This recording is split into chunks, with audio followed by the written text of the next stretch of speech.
can call it what you want, but I'm going to call it good. And that's 3 Raws in a row. It was not memorable. As I'd said in a tweet a few days ago, I said that Raw could, keyword being could be memorable.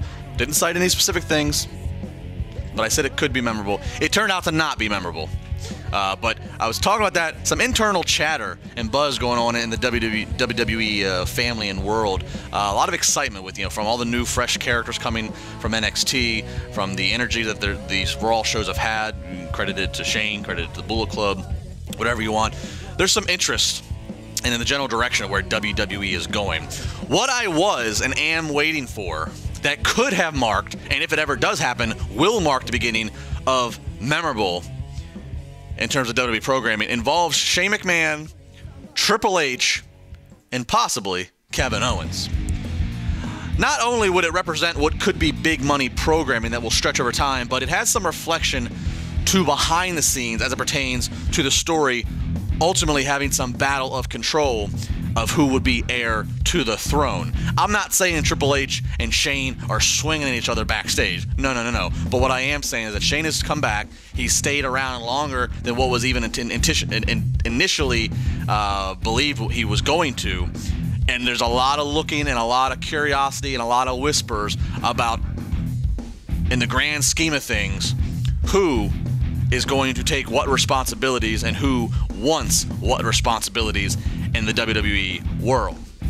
Last night it was teased more and stated by Kevin Owens, who said, another McMahon in power holding down the top star of the generation. It's coming eventually.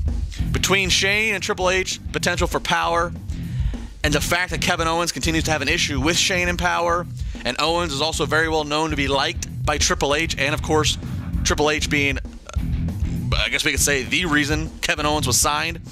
As I said, a lot of buzz about where it's all going. That's before we even get to the Bullet Club stuff. Raw was pretty solid. Characters and stories moving forward. Kevin Owens versus Dean Ambrose was the main event, and there are actually people mad about that. No, it wasn't the most climactic ending to a Monday Night Raw.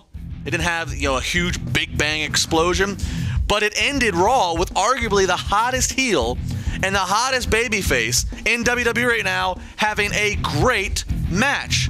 If you didn't like sitting there to watch Kevin Owens versus Dean Ambrose in that main event and they put on a show, if you didn't like that, I'm afraid this wrestling, sports entertainment stuff just ain't for you. 412-320-7925 is the number. We got plenty more to talk about over the next hour. We'll break down Monday Night Raw, take your calls. I'll pop over and give you some reality checks. It's TribLIVE Radio.